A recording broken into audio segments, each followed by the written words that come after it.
one's the best crypto asset? Bitcoin's the best crypto asset. Which one's the best crypto asset? Bitcoin's the best crypto asset. Which one's the best? Which one's the best? Which one's the best? Which one's the best? Which one's the best? Which one's the best? Which one's the best? Which one's the best? Which one's the best? Which one's the best? Which one's the best? What's the second best?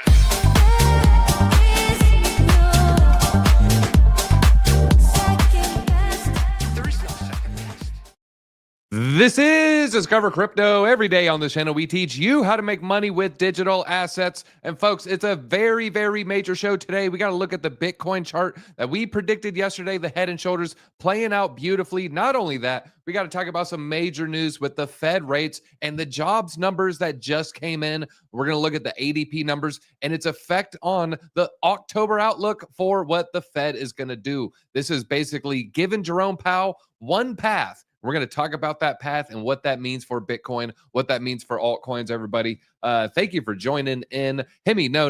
I jumped in on Hemi because, folks, we were copying YZI Labs investment portfolio. And speaking of investment portfolios, we're going to talk about Winklevoss's investment portfolio. A little bit of a battle for the CFTC head, Brian Quintenz. And so we're going to talk about that. A little bit of an intrigue in the Trump cabinet. Is Trump completely owned by the tech oligarchs, Peter Thiel, Winklevoss, the Silicon Valley types? I'm going to go down and I might have to DZ the Trump administration, everybody. So smash that like button, everybody. Let's get right into the price action for Bitcoin. This is the 4-hour head and shoulders that we drew out yesterday. Let's just count out 4-hour candles. We're going to count 6 hours, or 6 candles rather. 1, 2, 3, 4, 5, 6. So we came in right around some point of this candle right here and said, folks, I see a head and shoulders pattern forming. See more and more people starting to talk about this. Well, let's go ahead and share the target. What is the target for this head and shoulders pattern?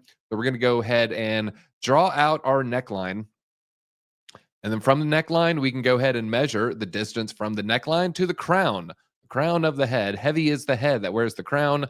And then measure that to the breakout. We might be looking at $120,000 Bitcoin by tomorrow or even the next day if we can continue this bullish momentum. Now, I'm not saying guarantee 120. In fact, I would say it's probably largely unlikely, but seeing a little bit of bullishness, seeing this TA play out and seeing how it played out over the previous 24 hours is giving me hope. It is giving me hope that this structure will remain intact. All right. Thank you for joining in. Yes. We directly called this, folks. We're often bearish short term, but always holding and optimistic for the long run. Well, speaking of the long run, where is these altcoins heading? What's going on with the majors? What's going on with the minis and the mid caps here? We're going to look at basically all the major movements. ETH now with almost a good 5% pump today. Love seeing that. We see Solana crushing it, 6.3%. We see Doge with the huge pump as well, 7.5%. Cardano, 6.5%. Tron, a little bit laggy here with the 1.7, and Chainlink with the 5.3 pump. So we're seeing a lot of good coins, quality coins with some quality movement. I was a little bit worried with Monero, but then Zcash said, oh, Monero, you pumped yesterday? Well, check out my pump. My pump is bigger than your pump.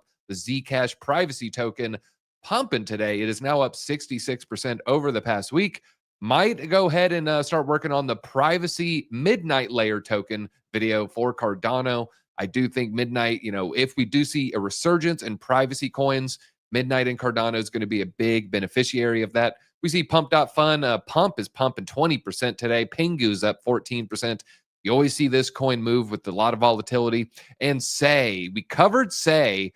God, I should have just opened along on Say yesterday. Say, we covered that bullish news, and the market ended up appreciating all of that. Now you can see an 8.3% pump there. And Sui, Dogecoin, Bonk, Near also with some major winners. And Aptos. Going to talk about some Aptos news later. If you're holding Aptos, stick around. You're going to want to see what we're talking about here. I was looking for the losers. What do we have losing in the market? Aster still pulling back here, but Aster, typical of the market, just released a huge upgrade to their platform. They have added stocks. And so what does the token do? Well, the token dumps. That's often what you see here. And the token was up, a lot of people got in 60 cents. We were talking about it at 60 cents.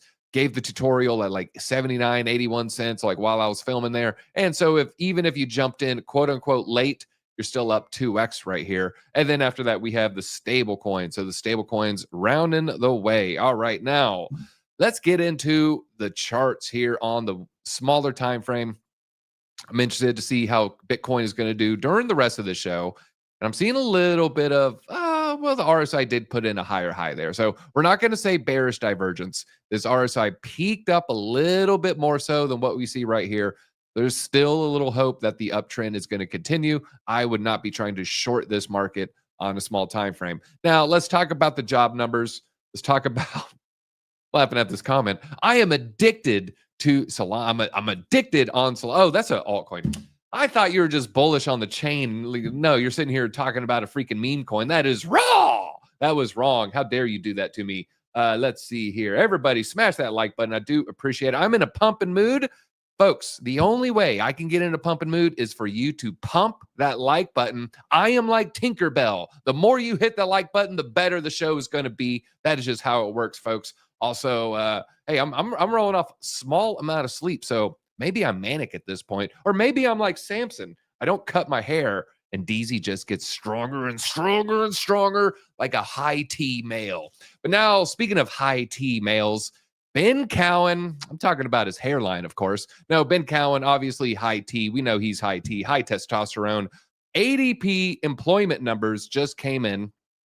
And you know he's high testosterone because he does not care about going against the grain. He will disagree with you. He is disagreeable when it warrants it. All right, actual numbers from ADP. ADP, the employment software, we get a little bit of a front run on September's numbers. We're expecting the numbers at the end of the week. We're going to cover that in a second. But the actual ADP numbers, negative 32,000 jobs, expecting adding 51,000, and the prior month was 54, has now been revised from adding 54 to subtracting 3. So now you're looking at a 57,000 job discrepancy. And that would suggest that we might see negative 89,000 jobs. But a lot of smart people, I'm just going to throw this your way. I'm not saying I've done the research here. I've seen smart people say, don't worry about job numbers until it's 200,000. So some about that number is supposed to be the important number. But let's talk about the jobs report here. Traders looking at the September jobs report. So the crypto markets are stable earlier in the week, but we're cautious ahead of some key economic data releases. So what do we have coming up? This week's data.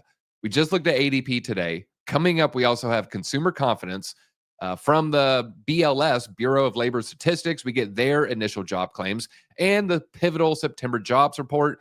This is going to be critical in gauging what Jerome Powell and the Fed is going to do. Any signs of further labor market cooling, maybe, meaning weakening in the labor market, could reignite the rate cut expectations. If they reignite the rate cut expectations, creating higher odds for rate cuts, this will provide a tailwind, a positive catalyst, a boost for majors like Bitcoin, ETH, and XRP. Conversely, strong data, if we get good jobs data, this may extend the current period of uncertainty and pressure related to whether or not they're going to cut rates. Now, jobs data shows how many people are getting work or losing work in the U.S. economy. If fewer people are working, unemployment rises, it suggests the economy is slowing. So if the economy looks like it's slowing, that means the Fed is more likely to cut interest rates. So in a weird way, if the economy lessens or looks weak, we get higher odds of rate cuts, which then can boost risk assets like stocks and crypto. So the economy looks terrible. The job outlook is bleak. Everybody is just hemorrhaging money. Well, that means everything's going to go up. It's a little bit of a dichotomy here for sure. Looking at Polymarket, I want to share this number. Look at the change for October. October was flat. This is going all the way back to July. So essentially, July all the way until around September 10th, flat, flat, flat. Basically, the markets didn't really deviate all that much. You can see, 57, drop down to 42. So you're looking at a 10, 15 point window, trading in a tight range, just trading and trading. It's like that boring altcoin that you're waiting to pump. It just doesn't pump. It'll give you a little pump and then it'll do a little dump. But now we got an actual pump. Look at the rate change for 25 basis points and look how small the no change is falling. So basically all the points of people, it's not going to be no change. It's going to be 25 basis points. Let's go to the last month here. You can see a pretty significant decline here. No change was 46%. Now no change is down to 6%. That is nuts, folks. So we're looking at 95% odds per poly market that we're going to see rate cuts in October. So I would say at this point, almost all but a certainty that we're getting rate cuts next month there. All right, let's look at some of the comments. And folks, I'm going to be doing Q&A at the end of the stream here, all right? So Q&A, Avantis, about to melt faces. We covered it. We went in depth yesterday. So folks, if you're not watching every day, you are definitely missing out. 90% odds of a cut in both October and December. Love that. We get into a risk on environment. It's going to be good for your altcoins. October odds. Yeah. CME watch tools basically almost at 100% here. Now 90%. Wizzle, you are the man if you smash that like button. And then and only then will I say that. All right. So we have the economy not looking great. Jobs report not looking great. This is worse than all of that. This is showing a lot of just loss of confidence in the ability for the US dollar to, I don't want to say survive, but definitely for it to thrive. What we're looking at here is Shanghai Exchange Gold on warrant. It's a fancy way of saying this is gold that can be physically swapped. Now, it's a little bit hard to see here on the years here, 2024, 2025. You can see also a chart that was flat. There wasn't any extra Chinese gold, essentially, is what we're looking at here. Chinese gold that can be swapped for physical gold. We are talking about paper gold, but we're talking about paper gold that can be physical. And you can see a huge upsurge in the physical gold being held by China. And so for those who are catching up, it's basically what we're seeing right here. We have Radical Portfolio Times changing the term risk-free rate. So risk-free rate no longer to be called risk-free. Now, risk-free rate is referring to U.S. Treasuries. And so they're basically saying people have given up on U.S. Treasuries and they're looking to alternative assets like gold, probably Bitcoin. We know it is Bitcoin. We know there's secret accumulation of Bitcoin by nation states, and we know there's public accumulation of Bitcoin by nation states. But this is just an interesting rationale on why they said U.S. Treasuries no longer risk-free.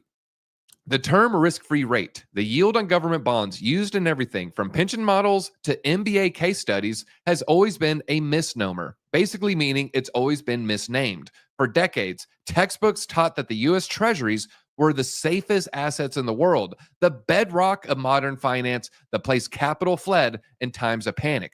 But in a world of trillion-dollar deficits, ratings downgrades, political standoffs over debt ceilings, and inflation that refuses to quietly stay at 2%, risk-free started to sound more like wishful thinking than objective truth. The so-called risk-free rate was born in the shadow of the gold standard, matured under Treasury Federal Reserve Accord in 1951, which gave the independence to set rates, became gospel. We're kind of getting off the weeds here, but basically, the term risk-free rate no longer applies. You're buying some debt from the U.S. government. You're going to get paid in 30 years. It's risk-free. Not so much so anymore. Not so much. Gold, yeah, maybe it was real back in the day. Today, no longer the case. You could blame Nixon. You could blame FDR. You can blame greedy politicians who continue to run a deficit and just refuse to spend equal amounts or less than what we're taking in. Now, the Treasury Reserve, born in the shadow of the gold standard. A lot of good stuff here, talking about the objective truth. But essentially, all roads lead to Bitcoin. At the end of the day, when you see this, all roads lead to Bitcoin. You can buy gold. You could be a silver. What's a word that starts with F? So we got gold bug. I don't really like that. You could be a silver soldier. Okay, you could be a palladium pal. You could be a platinum person. But gold, Bitcoin, I think a lot of money is starting to flow this way here. And I love the fact that they're talking about the ratings. Just when you add everything up, risk-free, it is not an objective truth. It is definitely more wishful thinking. Now, let's talk about October, folks. So, all right. I like some of these names. Silver Servant, the Silver Surfer, the Silver Stacker. I think it's Silver Stacker for sure. Silver Stacker is going to be good. Let's see here. Solana, taking over mode for Q4. Again, get your questions in. Get your questions in, folks, here. I had an eye issue, so I didn't cut my hair on Monday, and then now I'm out of my routine. I got to cut my hair. I was like, I'd wet my face for all of 0.7 seconds, and then I was like, I forgot to cut my hair before I jumped in the shower today. Let's see here. Interesting look, hair on both sides. We're not going to be doing any kind of weird facial hair. No sideburns, nothing like that. Bitcoin dominance pumping, alts in danger. I would say Bitcoin dominance probably definitely took a leg down today. So, there's a lot of predictions. I would say Ben Cowan directionally is probably going to be right here. Risk on assets definitely looking great. And don't ask about my drapes. Don't ask. Let's see here. Soul holders are Solana suckers. Not true. Not true. Gold gulper. I'm not going to comment on that one here. No DZ haircut until Bitcoin breaks all-time high again. Well, I don't know if I'm going to wait that long, folks. It really starts looking thin and wispy. It's thin and wispy on the top here. All right, it's high T, folks, high T. Bitcoin October. Did it just start? Let's talk about some key signals here. So one of them, stablecoin SSR, RSI signals, is buying stablecoin reserve ratio, essentially. It's a stablecoin supply ratio. So it's indicating high buying power. Long-term holders also accumulating. So we got a stablecoin metric. We got long-term holders, and we have historical precedents where we have a green September, typically get a green October. Actually, it's not typically. It is 100% of the time. I think it happens 6 times. We'll look at the data in a second. Now, there's several key indicators that suggest recent recovery from 108 could signal the next big move ahead, October, essentially. So we have the stablecoin metric, stablecoin supply ratio, measures the buying power of stablecoins relative to Bitcoin. It has declined. It is now at a low. It is now at a 4-month low. The last time the RSI was this low, it was when Bitcoin was trading around 75K, right ahead of the 67% rally. I think I have the chart right here. It's a little, they kind of cover it with these yellow orangish dots. So it's a little bit hard to actually tell the exact bottom, but you can see when the stablecoin supply is oversold. You might have to fast forward a little bit. I mean, we did get another leg down, but then boom, had a nice huge pump. Also had a nice huge pump here. You did have to go forward a little bit, but you could say, we kind of boom, boom, boom, 1, 2, 3. You look right here, 1, 2, 3, bounce on the third one. And if you look right here, 1, 2, 3, you could say bounce on the third. Maybe you could say, nah, not really, kind of bounce on the fourth test here. Now we also have a similar situation. So I would say RSI is getting close to that point where it is going to start bouncing here. Now, stablecoin, this low metric suggests there's more buying power reinforced by the ever expanding stable supply, which increase liquidity and investor confidence. For instance, Tether has made over 10 billion tokens in the last 2 months here. There's a clear sign of fresh liquidity coming into the markets here. Also, I did say we would look at this. I have it right here. All right, so green Septembers, 1, 2, 3. We would then have 3. Well, I'm not going to count this one. We would have 2 green Octobers right here. You look at the previous, only happened 2 times. 2 green Septembers. We also had green Octobers. A little bit hard to see here, but that is 14%. I want to say that's around 23%. And then we have another 20 some odd percent and another double digit. So we get pumps every single time we get a green September. That mean it's going to happen? Of course not.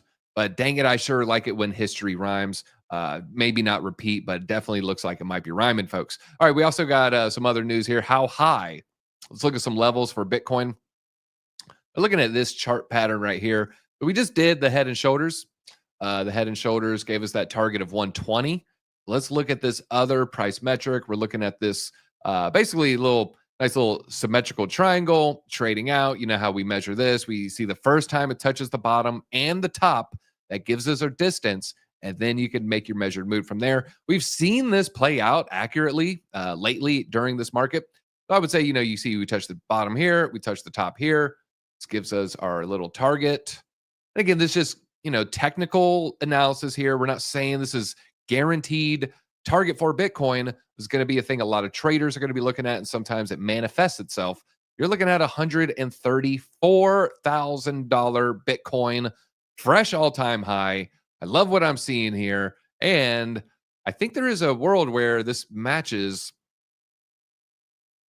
And depending on when this happens, I mean, if this happens later on, say the breakout happens in November, then you're looking at a nice little bit of confluence here too. Some converging signals, if you will, here. So 131, 134 in the cards if we can confirm this symmetrical triangle breakout and use it as a, just a classic test for a certain range here. Now, let's talk about a little Bitcoin accumulation here. I'm going to look at a couple comments. Kraken isn't working right. I'm actually going to might have to DZ the Winklevi towards the end of the show. I'm gonna target the Winklevi and how they're trying to turn the Trump administration into a Silicon Valley technocrat puppet. Okay, they're trying to stick their Silicon Valley hands up the Trump administration's, the orange hole with the nose bounds, and they're trying to turn the Trump administration basically into their little VC arm here.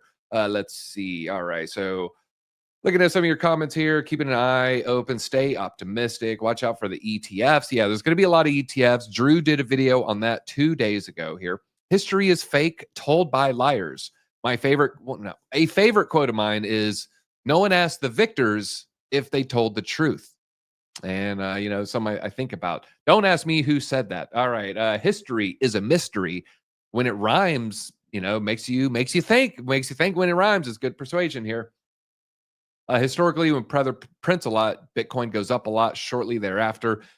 It used to be instant, and then people started trading it. People started popularizing the Tether alert accounts there on X, and there's a lot of the alpha has gone there. But long term, yeah, I mean, you're adding liquidity to a market. Typically, the assets are going to go up there.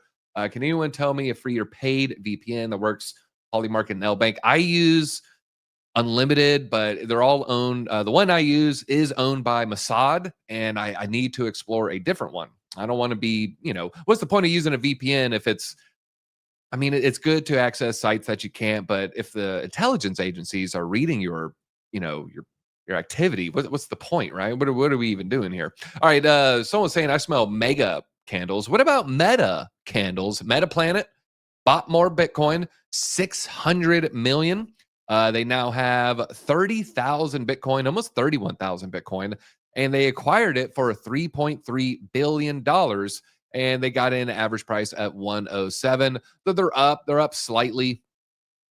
If you want to do the math there, you could do, 108 basically. It's basically 108. You would add $9,000, multiply that by the amount of Bitcoin they have. So 9,000 times 30,000. What are we looking at here? It's going to be 270 million, I think. So they're up a quarter billion, quick back of the napkin math there. Other good news, talking about one of the articles, talking about a lot of accumulation. We're going to see more accumulation into this ETF, the $1 trillion Club ETF. It only holds $1 trillion assets, U.S. companies and crypto ETFs tied to assets valued at $1 trillion plus. So this is going to hold IBIT. Now, if you go to market cap, go to CoinGecko. Let's shrink it a little. Market cap. There's only one asset. ETH is at $500 million. But then after that, no one is really close. And look how close Tether and XRP are. This is pretty fascinating here. 175 billion to 176 billion. And we're going to talk about XRP. I know we called it dead yesterday. People got mad at me. I was just sharing the sentiment due to the Swift non-integration there. But I'm going to say some positive things about CTO Joel Schwartz. Joel Schwartz a little bit later. Let's see, BNB 142, Solana 120. And then after that, it falls off a cliff. Doge, Tron, Cardano, all in the $30 billion range. And Chainlink coming in at 15. Some say that is so undervalued, it's not even funny here, folks. What is your most undervalued altcoin out of the majors? Maybe out of the top 30, maybe top 50. What is undervalued? I'll go ahead and give my thoughts. I do think Chainlink is a little undervalued. I think, some of these might be overvalued. I don't want to go into all that. I don't want to fudge your bags too bad here. Uniswap feels like it's undervalued. Athena feels like it's undervalued. And I would say Aave feels like it's undervalued. Near Aptos, potentially undervalued as well. AVAX, Joel Schwartz. What did I say? Who'd say? Joel Katz? Joel Schwartz. Yeah, I'm talking about CTO, not CEO. You might be thinking of Brad Garlinghouse there. Swissborg. Didn't they just have a pump there? Swissborg is going to be a European exchange token. I don't want to say exchange, platform token that a lot of European YouTubers have deals with there. Aster, undervalued. We're going to talk about Aster in a little bit, folks. I do like AVAX as being undervalued. We do like Chainlink being undervalued here. VeChain, I have mixed feelings on VeChain. On one hand, they kind of gave up their whole, we're going to be the blockchain that handles logistics. That's what it was sold to us as 5 years ago. Now it is like they have NFTs that are PFPs, but I'm super bullish on Dana White's only crypto token and Dana White's proximity to, I would say, important rich boomers. And that might equal a huge VeChain pump. I wouldn't underestimate that. You're bullish on DZ stake pool. Connor, I'm bullish on that as well. Folks, if you do have Cardano and you self-custody, go stake the DZ pool. No, I'm not being paid by Cardano to say that. I operate a stake pool out of my own pocket. And then, we pay you a good amount of rewards on that. And you're going to have a claimable book. Does undervalued mean they're less likely to pump when it blows up? All right, Brett. What do I think about Aster? We're going to get into Aster. Ondo, I would say Ondo's undervalued here. Cardano, I love that. 30 billion. Yeah, I'll give you that one. BNB, also interesting. Axelar. Yeah, we covered Axelar a long time ago. Put very high potential for that one being undervalued. Avantis. HBAR, we got a Barbarian saying that one's undervalued. Tau, a lot of VCs think Tau is undervalued. It's a little bit of Bitcoin tokenomics, a little bit of an AI flywheel there. Where AI agents need it to talk to each other and utilize APIs, good stuff there. And SWE, undervalued based off its performance. I like all your comments, folks. We got a nice, I wish I was the Michael Saylor of Cardano. We got the smartest chat out there, the Disco fam, unparalleled. You cannot beat the peanut gallery. On top of that, folks, we know you are it. You are it. I would put your knowledge up there with CZ. CZ predicting a pump, not predicting. Okay. I forgot he literally says not predicting the future. I'm like, all right, guys, you ready for this CZ prediction? CZ is about to make this huge prediction, folks. All right, not a prediction. Man, you're kind of deflating my balloon here. Not predicting the future, and don't get too excited. A September in a past crypto cycle, just data. And then he does the, I don't know. That's not what people are reading this as. That's not what I'm reading this as. We got Moon Overlord here. He's got like 300,000 followers. CZ predicting the entire market is about to go parabolic.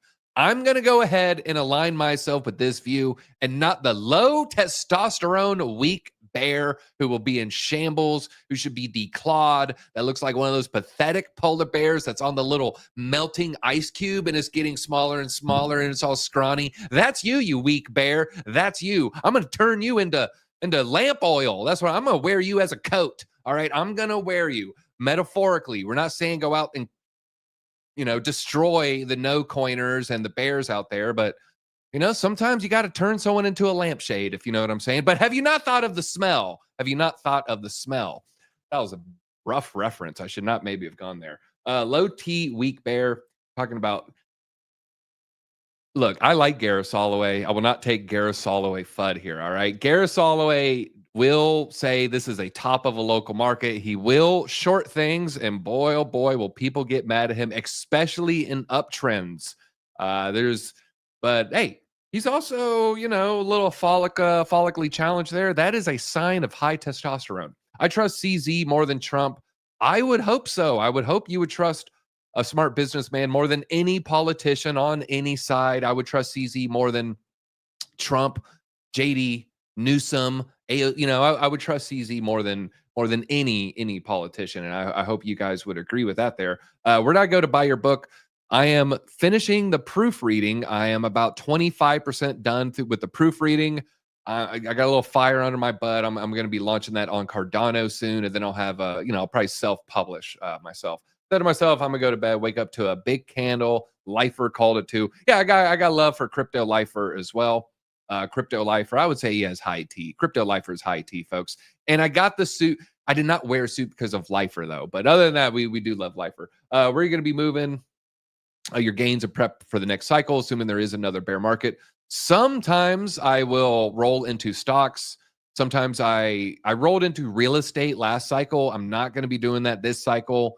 I might just start Ed Gein, Ed Gein quotes. I might just start loading up on some stables and then, utilize some smart, safe, low yield DeFi, not chase 60% APR, chase 6% APR and protect my capital that way. Ed Gein, have a heart. There's one over there.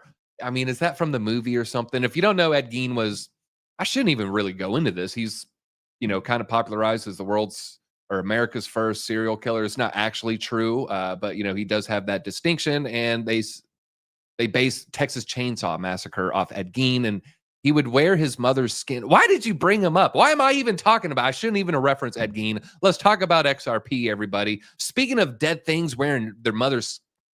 I joke. Ripple's not dead. Ripple Chief Technology Officer to step back. David Schwartz. David Schwartz here. Yeah, I said his name right earlier. Schwartz? Yeah. I think, you were talking about Jed McCaleb. One of the chief architects behind XRPL, well known by many in the crypto and the blockchain industry, stepping back, but he's joining Ripple Labs board here. I'm just going to read a couple paragraphs from his official statement. As happens in one life, I've been taking stock in the last 40 years. It's been a wild ride. I've gone from consulting for the NSA to watching early stages of Bitcoin. Then I met Arthur, Jed, and Chris and worked on coding the XRP ledger. Now I've spent more than 13 years at Ripple. I can't, let's jump here. The time has come for me to step back from my day-to-day duties as Ripple CTO at the end of this year. Really looking forward to spending more time with the kids and grandkids and going back to the hobbies I set aside. But be warned, I'm not going away from the XRP community. You haven't seen the last of me now or ever. And this is why I'm bullish. I am bullish on XRP because of this last paragraph. The last few months, I've been tinkering on the side, spinning up my own XRPL node and publishing its output data, researching other use cases for XRP, and more. I truly enjoy this part, getting my hands dirty, talking to builders, coding for the pure love of it. And I'm really excited to get back to that. More to come on this very soon. I'm sure this man might be making some XRP projects, some XRP DeFi projects, maybe some XRP DeFi platforms, API coding tools. I would say he might do more as a trencher in the basement, ignoring the kids, ignoring the grandkids. Grandpa, come outside, throw the ball with me. Shut up, I'm vibe coding. It's probably what he's going to say. Maybe. No, he's probably a genteel grandpa. I don't think he's, give me the paddle. I don't think he's like a World War I grandpa or anything. But now that he's a trencher coding in the basement, I think he'll have more time to generate that next big XRP project. I think when you are the CTO for Ripple Labs, you're probably spending a lot of your time overseeing, checking other people's work, doing, some HR related type tasks, hiring, firing, etc. And so now I am excited for this. Yeah, he's going to be like Arnold Schwarzenegger. He's going to melt into the lava or into the molten metal.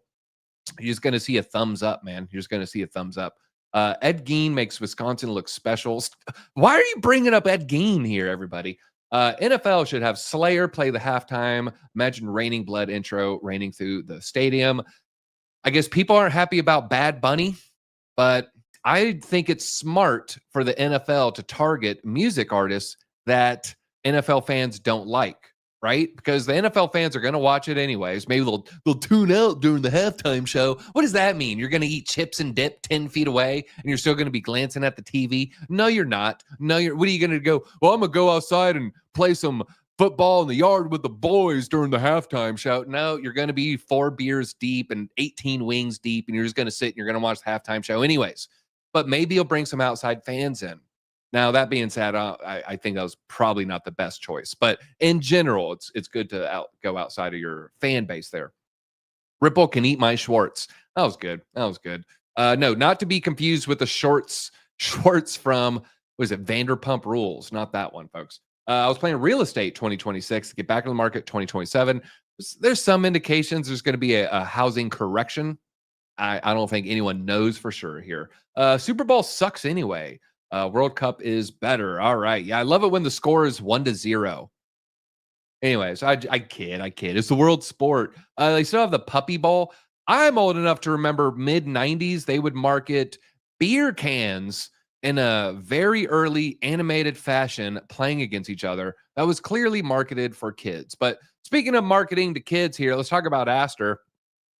I'm kidding. Oh my God, Aster added stocks here. So Aster did add a fairly significant feature here. They have added stocks. Don't trade 50x ever, folks. Don't ever trade 50x. So good job on Aster. We do have a Aster link below if you want to use it. Just use a safe link. I'm not trying to shill it. You know, again, if you, there are airdrops coming, so if you want to qualify for that, go ahead and try. And I wanted to add a distinction. I was incorrect in my coverage of Aster because I wasn't careful with my word choices.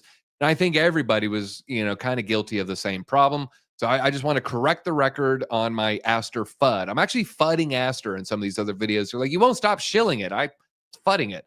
See people wrongly quoting Aster unlocks. There is no unlock tomorrow. I would agree and disagree.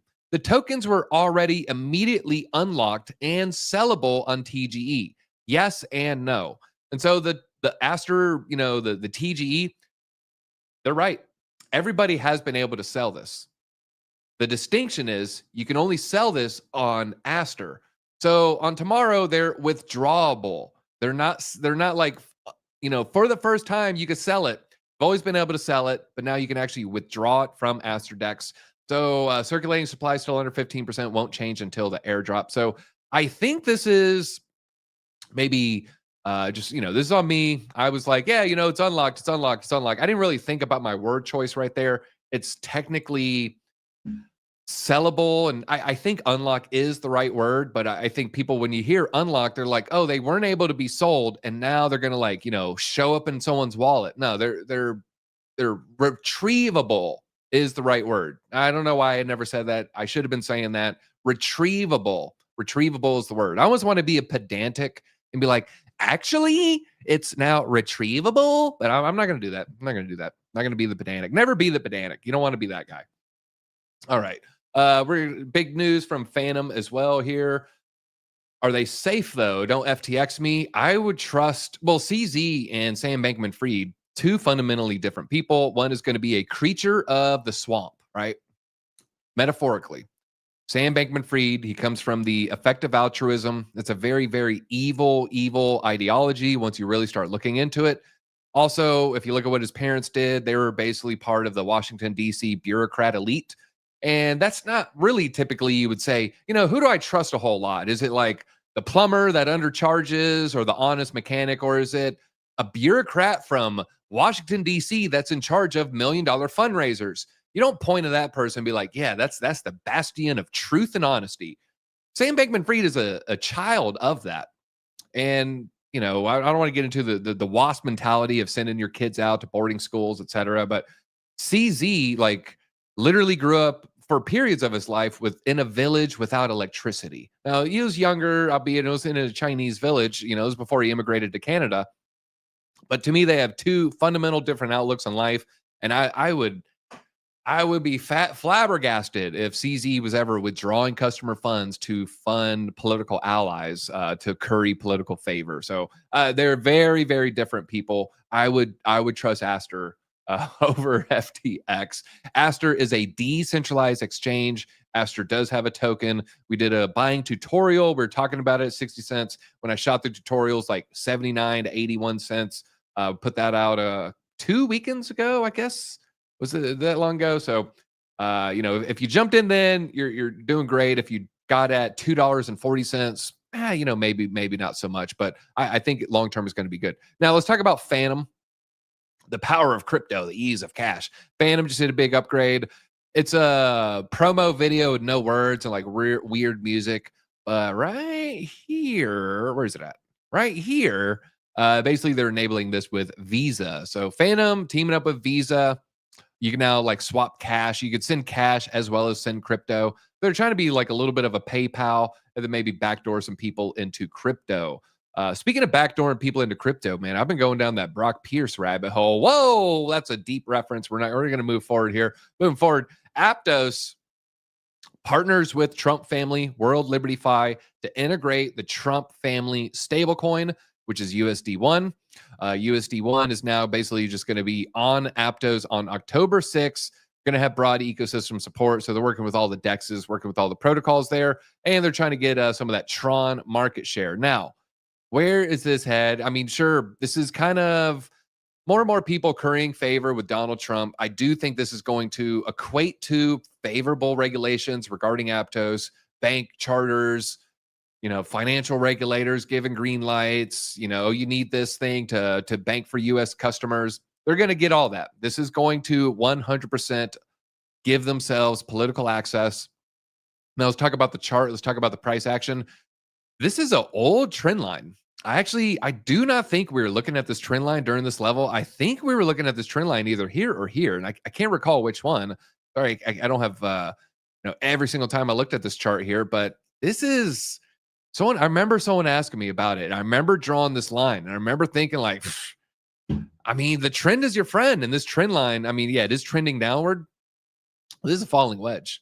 Falling wedges are typically a bullish signal. I don't know how accurate this is. They say it's like 62%. I don't know if that's true or not. The rationale here is essentially the sellers are getting exhausted. They're getting exhausted. And the buyers, they're like, they're tightening it every time. They're getting stronger. They're getting stronger. The sellers getting weaker. This typically will break to the upside. Now, it doesn't, almost would look like a bull flag, but for a bull flag, you would need it to go like this. And so that's what would give you the bull flag there. So when you see it go like this, it's bullish. Again, this is generally speaking, we're just kind of doing some trading heuristics here. Bullish, bearish. Bullish, bearish. This is bullish, folks. Aptos, bullish on Aptos here. I would do a predictive line, but I mean, we don't really know. I would say just watch this falling wedge and trade the ranges. Trade the ranges. Right now, it's not a great time. Not a great time to buy. You could do the breakout trade. A lot of people like to do the breakout trade. That would mean, it's similar to my Chainlink Bitcoin breakout trade. That would mean only do like 5-10%. This isn't the highest probability you're going to do a breakout without a retest here. So go ahead, get your exposure. But if you wanted to put 10,000 on Aptos, that means only put down like 500, 1,000, 1,500 if you're really, really risk on here. So there you go. That's my Aptos TA, folks. All right, let's talk about Gary Gensler. We got the Republicans coming after Gensler. They're going to probe his deleted texts. We covered this when this story happened, but now they're starting to engage with the OIG here. So the OIG, the Office of Independent General, or I'm sorry, Office of Inspector General here. So the U.S. House Republicans told the SEC chair they're investigating the loss of text messages from Gary Gensler from his government device when he led the agency. So he had deleted tweets from his tenure. Now they're accusing him of double standards. Obviously, that's what we're seeing here. The OIG, Office of was it Inspector General here. Office of Inspector General. Each department has these. SEC is going to have one. Justice Department even has one here. And essentially, these aren't arresting officers. The Office of Inspector General sounds like some from Great Britain. Like, was this what Dr. Man? What I don't even know that show's called. Where the guy's in the phone booth? Like, I don't even. What is this? What, Sherlock Holmes? Is he one of these? No, this is each department of the government has one of these. They check for ethics. They check for, they work with whistleblowers. They make sure there's compliance, and they make sure you're following the governmental rules.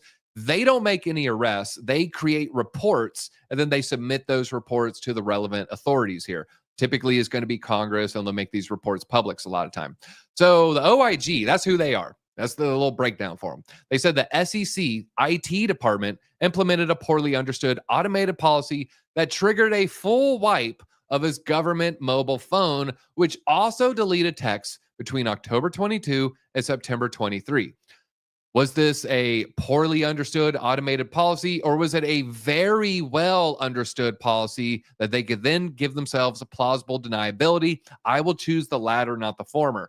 Now, the loss was worsened by poor change management, a lack of proper backup devices, ignored system alerts, and unaddressed vendor software flaws, the report found. Found that some of the deleted tests involved enforcement actions against crypto companies, Gemini, Coinbase, CZ, meaning key communications about how and when they pursued these cases will never be fully known. This is corruption. This is fraud. And I'm not going to go so far as to say, lock them up, lock them up. But there needs to be some sort of accountability. If there is no accountability, what do we expect? This is just going to happen again and again and again. Study incentives to learn behavior. And when there's no incentive to not do a thing, well, they're just going to keep doing a thing. It's all benefit from deleting your text, but there's no downside for deleting your text. And it's actually, I hate saying it. It's actually like, it's long held legal advice that's like not, this is like Saul Goodman legal advice. I'm not trying to get too political. Hillary Clinton did this in 2016 when she used software for, commonly known as bleaching, when she bleached some servers that she was using for emails. But they always say, lawyers always say, you're better to delete your messages than to turn in your messages. The downside for turning them in will always be worse than the slap on the wrist you get for deleting. And so it's just a normal thing that you see. So go ahead, put it in your mental brain model there. You're always better off deleting. And again, this is not legal advice. It's illegal. It's illegal. But typically our system has created incentives for deleting versus turning them in. So I don't know how you change it. Bleaching software. They weren't like pouring bleach on the on their computer. That's not what they did there. Am I growing my hair out? No, I've just been so busy. I haven't had a chance to. I usually shave it in the mornings there. Notice the patterns. Are we talking about my male pattern baldness, or is that something completely different there? That's probably something completely different there. So yeah, they didn't like wax on Danielson, like wax off. Oh, wasn't like Miyagi in the corner, like having Seth Rich's intern like wax off, and that deletes Anthony Weiner's emails. Now that isn't how it worked there. That would be cool if it did. But that isn't how it worked. All right, let's talk about the Trump administration and the grifting and the cronyism that we're seeing. Trump administration withdraws Brian Quintins as the CFTC nominee. This was the pro-crypto guy everybody wanted in. Who really wanted him in, though, was going to be the technocrats out of Silicon Valley, the VC arm that you see embedded within the crypto system. More on that in a second. Trump White House has withdrawn his nomination to lead the CFTC. He was a former commissioner and head of policy at A16Z. This is Andreessen Horowitz, Ben Horowitz, and Mark Andreessen. And there's a large investing arm. They're in basically almost every single crypto company out there.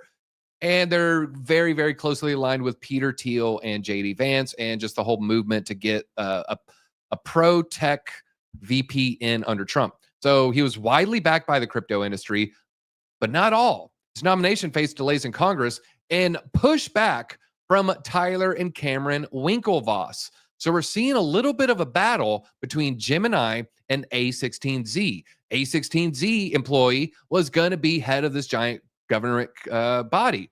The Gemini founders, the Winklevi, said nay. No way, Jose. We don't want that guy in here. He had previously claimed that Winklevoss had interfered with his nomination, pressuring Donald Trump to drop his pick. Now, Winklevoss and Peter Thiel, large part of why we're seeing JD Vance as Donald Trump's nominee.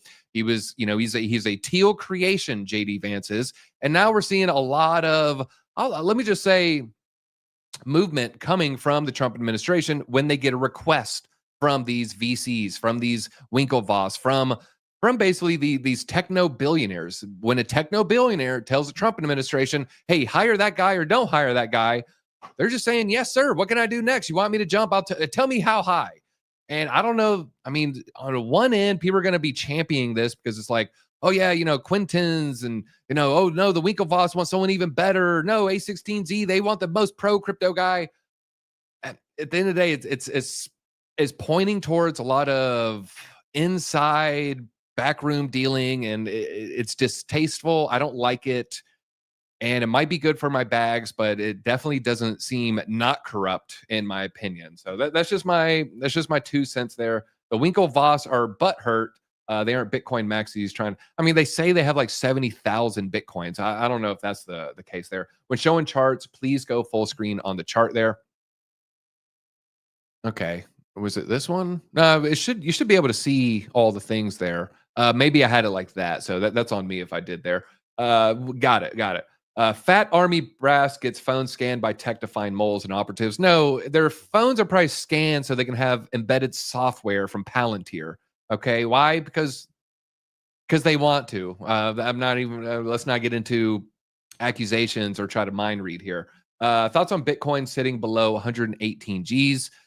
It is part of a normal uptrend. Part of a normal uptrend. I mean, look at this daily candle. It looks pretty good to me. Look at the 4-hour candles looking pretty good to me. I wouldn't be surprised if we see a little bit of a pullback and retest this trend line. That would be my 2 cents there. Shorts from Spaceballs. No, it was John Cleese, though. I hear you. Let's see. The questionable Brian Quintez. Yeah, I mean, you know, it is interesting seeing Gemini billionaires fighting A16Z billionaires. And it's like, why are they fighting? Why is what's good for the goose not good for the gander? What is going on here? I actually did a little bit of a deep dive. I spent probably a good hour researching Winklevoss's investments, looking into what I could see here, looking into their VC projects there. Well, what do you know? Trump, Winklevi, you don't want this guy there. And if you look at their last investment, it was American Bitcoin Corp. This was formerly, it was Hut 8, Trump family linked miner. And so they're investing heavily with Donald Trump. And then you see what's going on here. They also invested in a company called Treasury. It's a Bitcoin Treasury.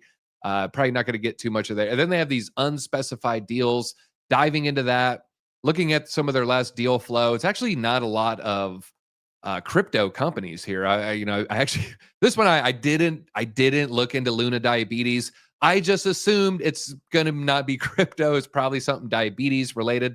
Dextal, I also looked up that one. That has nothing to do with crypto. Superpower is like exercise equipment and stuff. Azura is crypto related. So you got to go all the way back to Azura.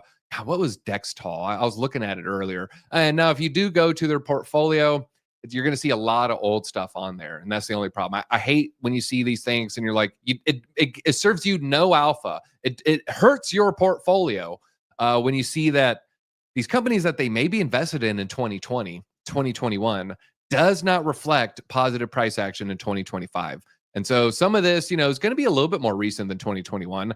But Stacks, the time to make a move on Stacks was probably 2 years ago. I don't know if making the move on Stacks is now. Move on Tezos, probably something they invested in 5+ years ago. I don't know for sure. I didn't have enough time to dive in everything there.